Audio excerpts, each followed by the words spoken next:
All right, so today we're diving into the career of Lee Zeldin, a name you might recognize from recent headlines. Yeah, definitely someone who's been making waves. Exactly. And culminating in his recent appointment as head of the EPA.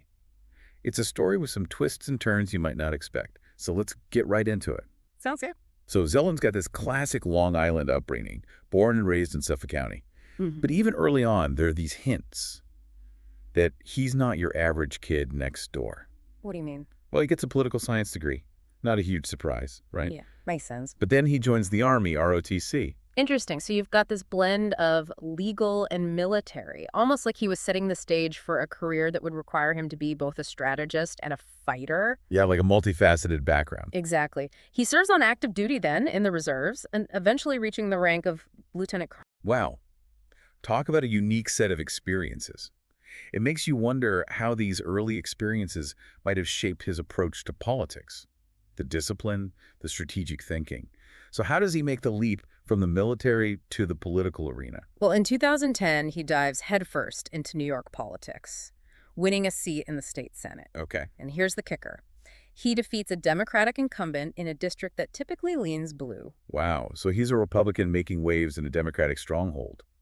What kind of policies is he championing during his time in the state Senate? One of his big wins is pushing through a property tax cap, a clear signal of his fiscally conservative stance. Right. But then there's his vote against the Marriage Equality Act, which raises questions about his stance on social issues. Yeah, how those views might play out on a national stage. Exactly. But at the same time, he's consistently advocating for veterans programs. Makes sense, given his background. Right, a clear nod to his own military background. And a theme that we'll see throughout his career. So it seems like he's already carving out a niche for himself, fiscally conservative, strong on defense, and not shying away from controversial social issues.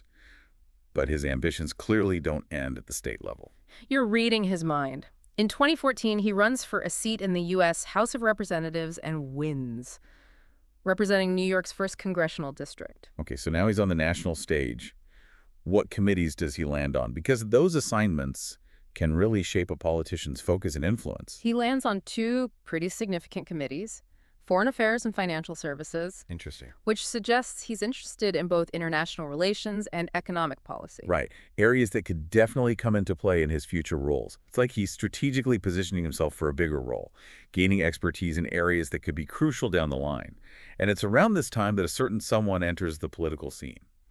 Donald Trump. Yes. And this is where Zeldin's unwavering support for Trump really comes into focus. He becomes a vocal defender during both impeachment proceedings, standing by Trump even when many others are distancing themselves. Okay, hold on. Let's unpack that a bit. Because those impeachment proceedings were pretty divisive, to say the least. What specifically was Zeldin arguing in Trump's defense? Well, during the Trump-Ukraine scandal, Zeldin was adamant that there was no wrongdoing on Trump's part.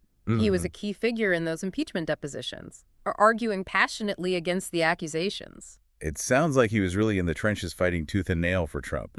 But it wasn't just about defending Trump in the moment, right? He actually wanted to erase the whole thing from history. Exactly. He even called for the impeachment to be completely expunged. If Republicans regain control of the House, it really demonstrates how deeply he believed in Trump's innocence and how far he was willing to go to support him. It seems like this unwavering loyalty would have major implications down the line. All right, so Zeldin's a staunch Trump ally firmly planted in his camp. But then comes the 2020 election, one of the most contentious elections in recent history. How does Zeldin navigate that? Well, he initially signs onto an amicus brief challenging the election results, echoing Trump's claims of election fraud. Okay. And he goes even further, voting against the certification of electoral votes. Wow, he's really doubling down on his support for Trump even when the stakes are incredibly high. But eventually acknowledges Biden's victory rate. Was that a sign of him breaking with Trump? He does eventually acknowledge Biden's victory, which some saw as a potential crack in his alliance with Trump. Okay. But it's important to note that this acknowledgement came after the January 6th Capitol riot, an event that shook the nation and forced many to reevaluate their positions. Right. Okay, so a lot of political turmoil, a lot of controversy. And in the midst of all this, Zeldin decides to run for governor of New York in 2022. It's almost like he thrives on these high-stakes situations. It's a bold move, especially considering the political landscape at the time. And it's a campaign that doesn't lack for drama. What happened? He even faces an attack during a campaign event. Oh, wow. Which really underscores the intensity of the political climate. It seems like things are getting pretty heated. But ultimately, he loses to Kathy Hochul, right? He Does this does. mark the end of his political aspirations? Not quite. He loses, but it's a closer race than many expected. Interesting. In fact, he garners the highest percentage of votes for a Republican gubernatorial candidate since 2002. So even in defeat, he demonstrates his growing political influence in New York. Exactly. It's clear that he's not going away quietly. So we've got this compelling backstory, a blend of military service, legal expertise, unwavering loyalty to Trump, and a growing political presence in New York. It seems like he's been building towards something, prepping for a bigger role. And this all leads us to the present moment, to this potentially game-changing appointment. But before we dive into the EPA nomination, I think we need to take a closer look at Zeldin's core political beliefs. What makes him tick? What are the driving forces behind his decisions? Because those beliefs will likely shape his approach to leading the EPA. Absolutely. You hit the nail on the head. To understand where he might take the EPA, we need to understand what he stands for. And this is where things get even more intriguing. So when we look at Zeldin's key political stances, we see some pretty clear themes emerging. He's staunchly pro-life, advocating for overturning Roe v. Wade. He's also been a vocal critic of bail reform, pushing for a tougher approach to crime. Okay. And of course, his unwavering support for veterans, a thread woven throughout his entire career, remains a top priority. So these are some pretty strong positions, especially on socially charged issues. It seems like he's not afraid to take a stand, even if it means going against the grain. But what about his views on environmental policy? Because let's be honest, that's where things get really interesting with his EPA nomination. It's the elephant in the room, isn't it? Yeah. And it's where we start to see some potential red flags. Zeldin has expressed skepticism about climate change and hasn't been a strong supporter of the Paris Agreement. Positions that put him at odds with the scientific consensus and the global movement to address climate change. You know, for someone who seems so strategic in his career path, it's surprising to see him taking stances that could alienate a significant portion of the population, especially younger generations who are deeply concerned about climate change. It's a valid point. It raises the question of whether his personal beliefs on environmental issues will take a backseat to his political ambitions, or whether he'll use his platform to advocate for policies that align with his skepticism, potentially setting the stage for some major clashes within the EPA and with environmental groups. All right, so we've got this potential for conflict brewing. Zeldin's skepticism about climate change versus the EPA's mission to protect the environment. It's a recipe for some serious tension. But before we dive into the potential fallout, I think we need to back up a bit and talk about the EPA itself. For those who might not be familiar with the intricacies of environmental policy, what exactly does the EPA do? What's at stake here? The EPA's reach is vast, impacting everything from the air we breathe to the water we drink. They're the ones setting standards for air and water quality, regulating hazardous waste disposal, and overseeing the cleanup of contaminated sites. They're also at the forefront of the fight against climate change, implementing policies aimed at reducing greenhouse gas emissions. So basically, they're the watchdogs for our environment, making sure industries are playing by the rules and that we're not poisoning ourselves with pollution. It's a pretty big responsibility. Exactly. And it's a responsibility that often puts them in direct conflict with powerful industries.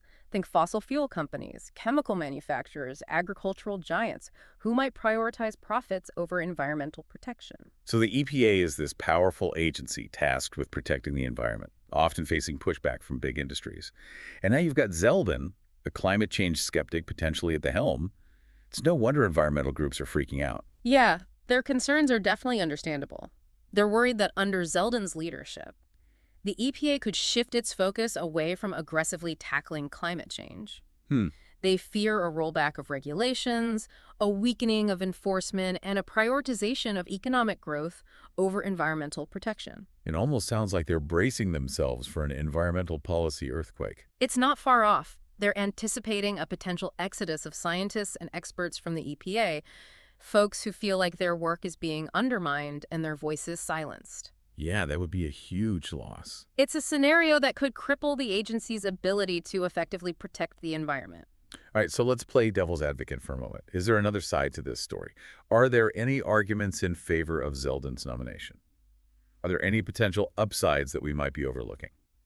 There are definitely those who believe that Zeldin's skepticism toward climate change might not necessarily translate into disastrous environmental policies. They argue that he's a pragmatist, someone who understands the need for balance between economic growth and environmental protection. So they're basically saying, don't judge him too quickly. He might surprise us. Exactly. They point to his military background, his legal training, his experience in Congress. All evidence, they say, that he's capable of making tough decisions, navigating complex situations, and finding common ground. So there's at least a possibility that he could defy expectations, that he might take a more moderate approach than some fear. But even if he does, he's still stepping into a highly charged political environment. The Senate will have the final say on his confirmation, right? And I can't imagine it's going to be a smooth ride. That's putting it mildly. The Democrats and environmental groups are already gearing up for a major fight. They're planning to grill him on his environmental record, his ties to industry, and his commitment to upholding the EPA's mission. It's going to be a political battle for the ages. So buckle up, folks, because this is about to get intense.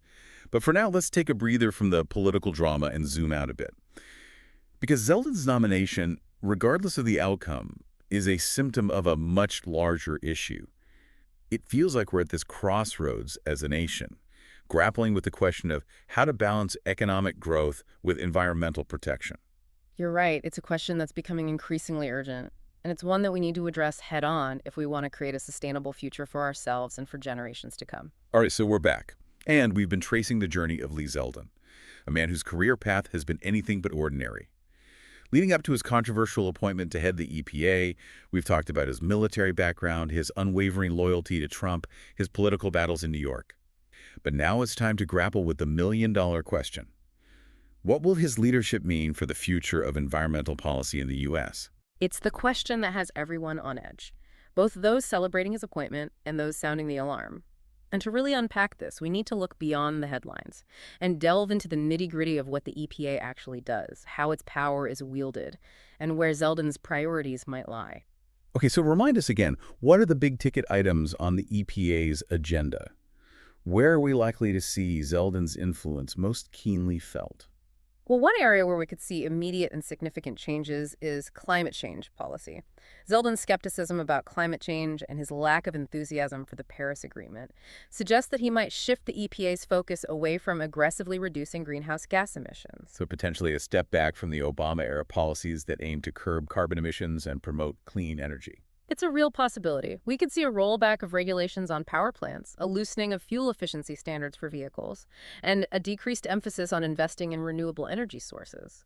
Essentially, a shift away from the policies that scientists say are necessary to mitigate the impacts of climate change. It seems like a risky move, especially given the growing consensus among scientists about the urgency of addressing climate change. But climate change is a global issue. What would the EPA's role in protecting our air and water here at home? What changes might we see in those areas? Another area to watch closely is the enforcement of the Clean Air Act and the Clean Water Act. Right. These landmark laws have been crucial in reducing pollution and safeguarding public health for decades. Right. But Zeldin has been critical of what he sees as regulatory overreach, and there's concern that he might weaken enforcement of these key environmental protections. So potentially less stringent monitoring of industrial emissions, less oversight of wastewater treatment plants, more leeway for industries to pollute our air and water. It's a concern that's being raised by environmental groups, and it's something that we need to watch closely. Weakening these bedrock environmental laws could have serious consequences for public health, especially in communities that are already disproportionately impacted by pollution. It sounds like a lot of uncertainty and potential for backsliding on environmental progress. But is there anything in Zeldin's record that suggests he might actually prioritize environmental protection? Are there any potential bright spots that we might be overlooking? Well, one area where he has consistently shown support is in protecting veterans from exposure to harmful substances. During his time in Congress, he was a vocal advocate for expanding healthcare benefits for veterans who suffered health problems as a result of exposure to toxins during their service. So a potential glimmer of hope, a sign that he might be willing to take a strong stance against environmental hazards when it comes to protecting vulnerable populations. It's possible.